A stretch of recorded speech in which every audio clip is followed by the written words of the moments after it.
So Magloobit is one of those dishes that I think is such a crowd favorite. And the reason why is because it's got this kind of theater element to it. When you're going to come to flip it, it's just kind of, it's fun when you have friends around. And it's become one of those things that, in all honesty, I didn't grow up loving Magloobit. I actually wouldn't say I hated it. I think hate is a strong word. But I wasn't obsessed with Magloobit. And then as I grew up, I started to appreciate the flavor of Magloobit. And now I'm obsessed with it. And I know you'll become obsessed with it too. So Magloobit is, the word Magloobit means for something to be flipped over or for something to be turned over. And the reason why it is that is because we basically stack the dish in like a cake format, you know, and then you basically flip it onto a tray and it comes out as like a tower. And there's always this debate of where grandmothers are always like, if you can get it to come out as a tower and for it to not fall apart, then you know that you've made a good Magloobit.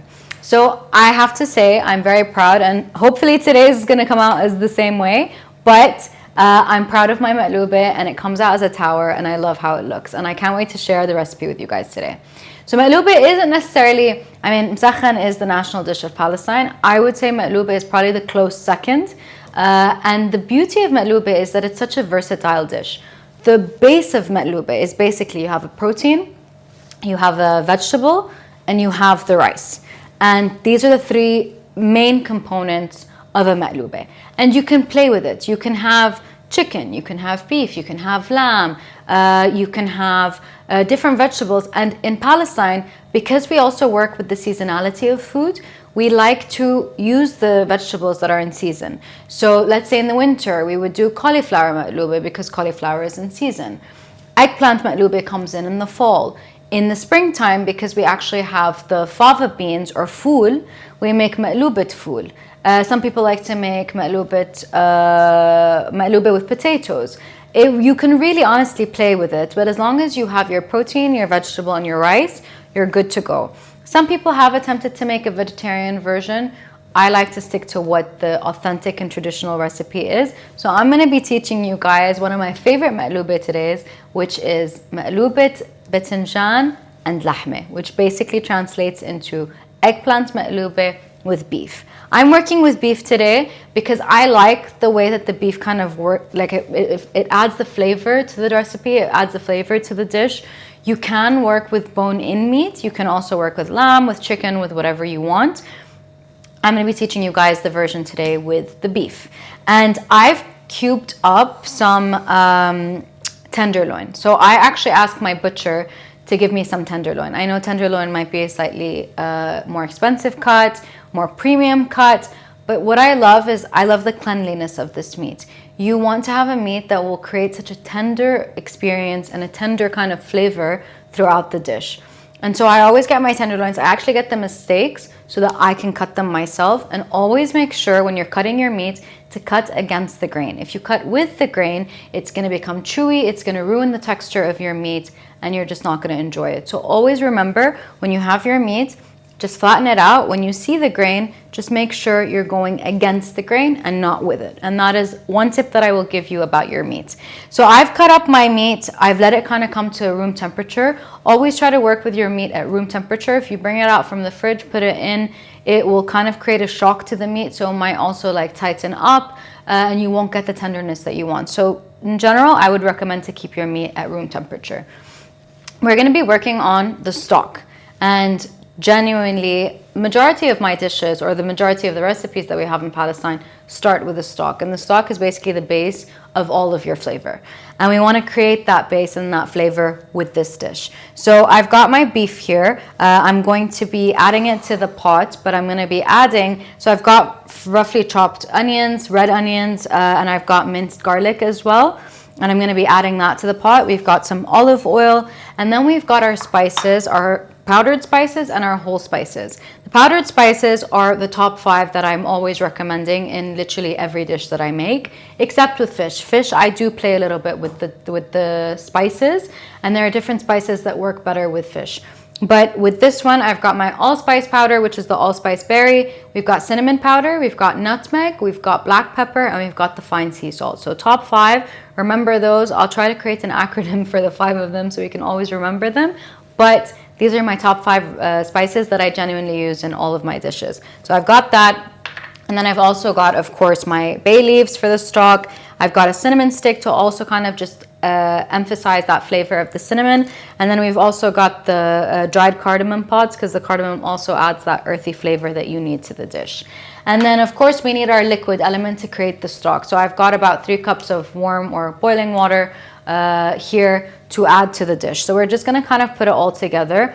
This is going to take about 45 minutes to cook because you want to make sure that that meat kind of just tenderizes. You've got all of that flavor in the stock, because the stock is basically what you're going to be using to cook your whole magloobit. But we'll get back to that later. I'm just going to grab my spoon for a second. And I'm going to be adding my olive oil, of course. I literally start all my dishes with beautiful olive oil, of course, olive oil from Palestine. And then we're going to be adding our onions and our garlic. We're going to be sauteing this. So I'm going to be taking it over to the oven, and then we can move on to the next step of it. Okay. So you just want to let it kind of just saute for just a couple of minutes. Let the onions, you want to start to hear that sizzle. You want to hear that smell, that beautiful smell, because honestly the best food starts off with onion and garlic and of course olive oil. So we're just going to let it saute, become a little bit translucent. Then we're going to be adding our meat, our powdered spices, our whole spices, and our liquid. And then we're going to let the stock basically make its magic.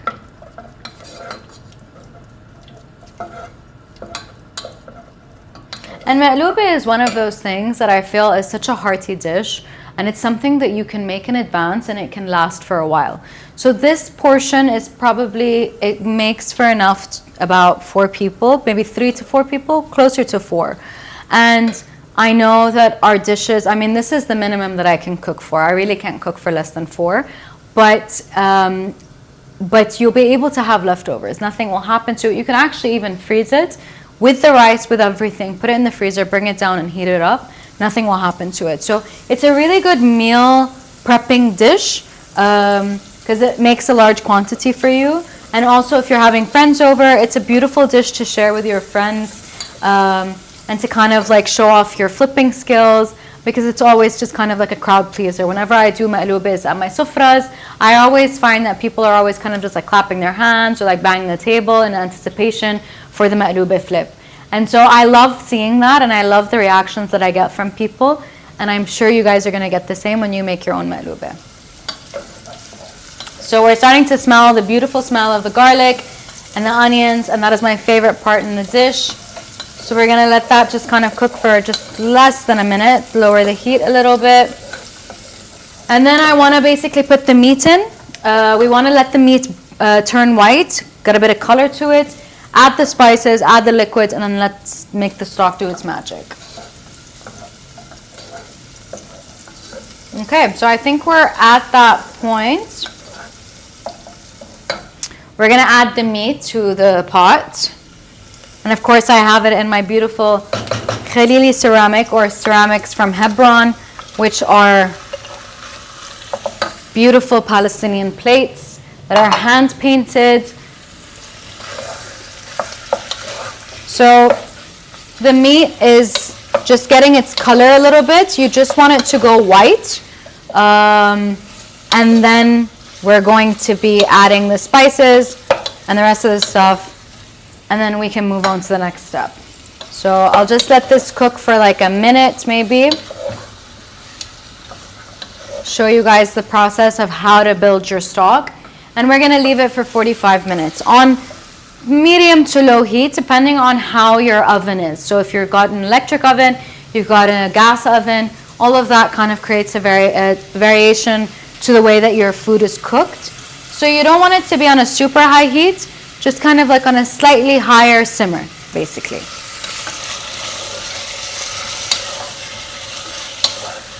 Okay. Oh, my alarm's going off.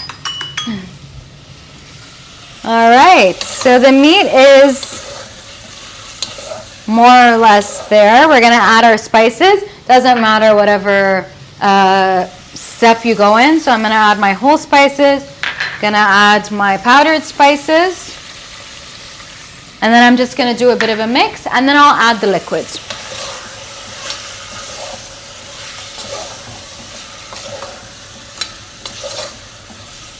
And this is smelling absolutely delicious.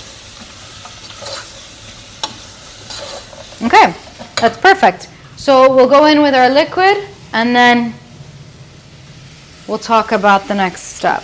So in we go with the liquid. Basically, you just want to make sure it's covering your meat.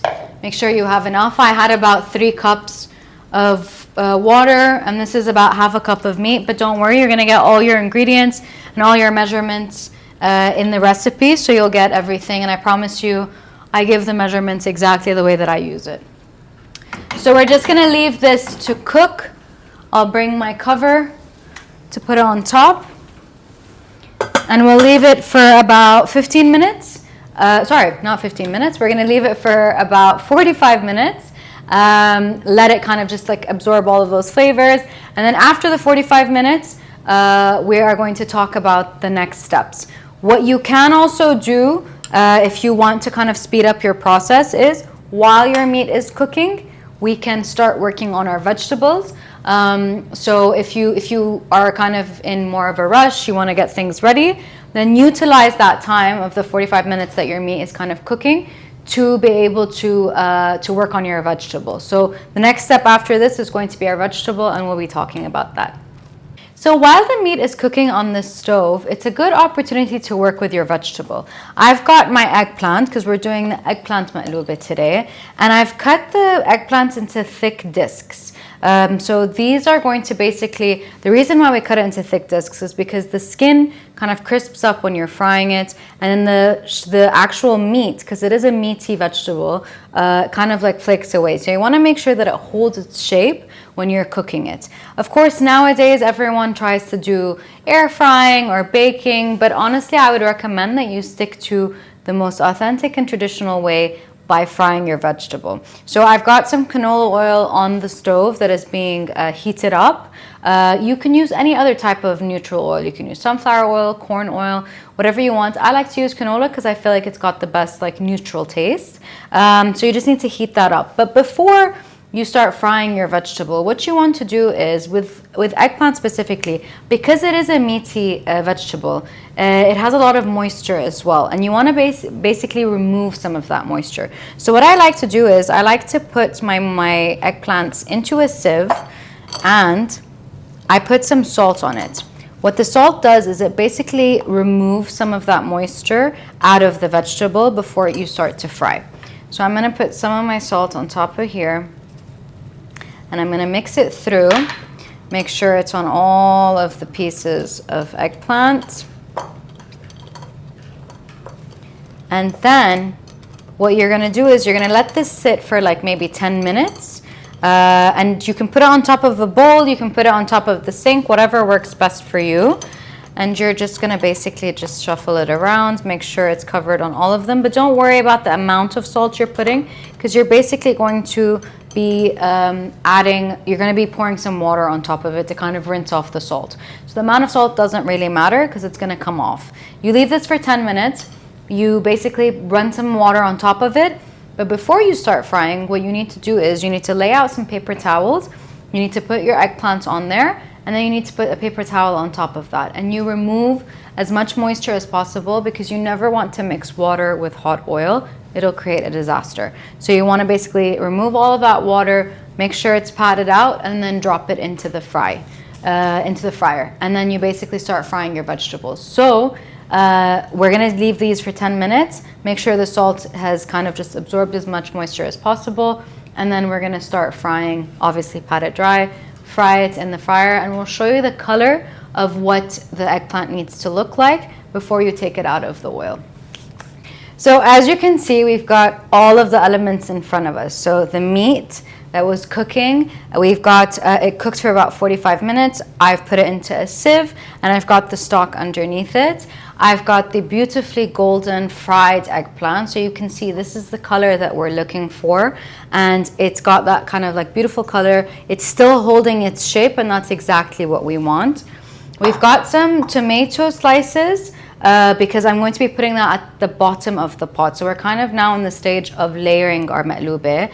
But before we start layering, I want to show you guys what we're going to be doing with the rice. Because the rice, I like to add all of the spices that I've added to the meat to the rice. But the way that you make the rice stick with all of the spices is by adding olive oil. So in this bowl, I've got, again, my allspice, my nutmeg, black pepper, cinnamon powder, and of course fine sea salt. So I'm going to be adding it to the rice. The rice that I have is it's Calrose rice, so it's kind of in between an Egyptian rice and a short grain or an American rice, but it is a short grain rice. And the reason why I like to use this is because it has a lot of starch. Now, a lot of people like to rinse their rice. I actually don't recommend to do that, especially with magloobit, because you want to retain that starch. If you rinse your rice, you're removing that starch. So you want to keep the starch in the rice so that when you put the layer together and you come to flip your magloobit, it actually holds its shape. If you remove that starch, there's a chance that it might not hold its shape. So I'm going to add my spices to the bowl. And I'm also going to, of course, be adding my olive oil. Olive oil basically is what makes all of the spices stick to your rice. If you just put the spices on the rice, it's just going to fall to the bottom of the bowl, and you're going to have your rice separate from the spices. So now I'm just going to mix it through. Of course, it is going to clump together, but it's okay because you're going to just keep working through it, making sure that you don't have any of these like spice clumps in the center until it is all mixed through. And then this is basically the last step before we're going to start layering our magloobit. So now, see, you can see all of the elements have come together. There are no longer any clumps, tiny bits of clumps around, but no, it's all good this way. So now the rice is ready, and it's got all the spices, it's got all the flavoring that you need. So we're going to start layering. For the layering, I like to wear some gloves because it is just easier, and especially because the eggplant is all like oily and stuff. You can obviously omit the gloves if you don't want to, but I'm going to start layering. And what I start with first, different people have different ways of layering things, but what I like to do is I like to put a tiny layer of olive oil. So I'm going to pour some in the bottom, literally just a drizzle, because you want to just cover the bottom layer, and you're going to swirl it around so you can see at the bottom there is the layer of olive oil, very, very thin layer. And then what I like to do is I like to go in with my tomato slices, and the tomato slices protect the layer on top. Different people like to do different things. Some people like to put the vegetables at the bottom. Some people like to put, but I like to have the meat as kind of like the top layer. Because if you think about it, when you flip, you're flipping and it's going to invert. So you want to make sure that nothing's going to happen to your dish, and you're going to have your meat as the shining element. So I'm just going to add my meat here. And then we're going to be adding our eggplant. So we're going to be adding one eggplant at a time. And you basically just want to go around the pot, creating a layer of eggplant. You can have them overlapping. It's completely fine. But you basically just want to have, and you can kind of like push it through. Nothing will happen to it, but you don't want to squish it. Don't squish it, because then you're going to pull out the meat from the magloobit. Pull out the meat from the eggplant, I mean. And then the final layer is going to be the rice. So I'm going to pour this all the way through. Okay. And then we're just going to flatten it out. You want to make sure that your rice is flat in the pot, because you want to make sure that it cooks evenly. If it's not, if you've got like different sections which has more rice, then when you put the stock, it's not going to cook evenly, and then you're going to have unevenly cooked rice. So I'm going to take my gloves off. And the final layer that we want to do with our magloobit is we want to put our stock. So I'm going to measure out my stock. You do need to put a generous amount of stock because you want to make sure it's not in the same traditional way of you cooking basically rice, because you've got all of the different other layers. You might have to add a bit more water to it. So right now I have about a cup and a half. I like to put about 3 cups to this portion. So I'm going to be increasing and adding a bit more water to this. So I'll go ahead and add that. I do need to add a bit more water. So I'll grab some water, and then I'm going to be putting it on the stove for 10 minutes on a high heat with the cover, and then 30 minutes on a medium to low simmer until it cooks. You just basically want to see that the rice is cooked. Your eggplant is cooked, your meat is cooked, but you want to make sure that the rice cooks. And because you have all of these different layers, you want to make sure that your flavor is coming through in all of the layers and that your rice is fully cooked. So it takes about 45 minutes to cook. And I'm going to add my water. I'm going to put it on the stove, and I'm going to let it cook for the 45 minutes. And then we'll come back to do the big reveal. Okay, so I am ready to take the magloobit off the stove, and this is the moment of truth. So it's been cooking for about 45 minutes, 10 minutes on the high heat, 30 minutes on a low heat. What I like to suggest, okay, is basically to let it sit and to let it kind of rest. If you flip it too soon, it's going to kind of fall apart. If you let it rest, it'll hold its shape and it will kind of solidify. So we've got the magloobit, it's smelling amazing. We're gonna see what's gonna happen with this. So I've of course got my Palestinian ceramic here to flip it in. And this is the fun part, because this is genuinely the moment of truth. You flip it and you're like, I don't know what's gonna happen. So, and that's how I feel every single time I flip a magloobit. You know, I've flipped so many, but every time it still feels like it's a fresh and new experience. So what I'm gonna do is, what you always wanna do is you wanna have a bowl or like a tray or whatever that is larger than the handles of your pot, so that it can fit inside and you can flip comfortably. So this is what I'm going to do.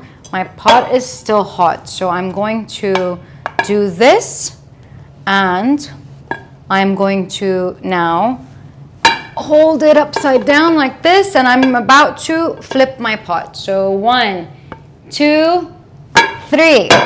All right.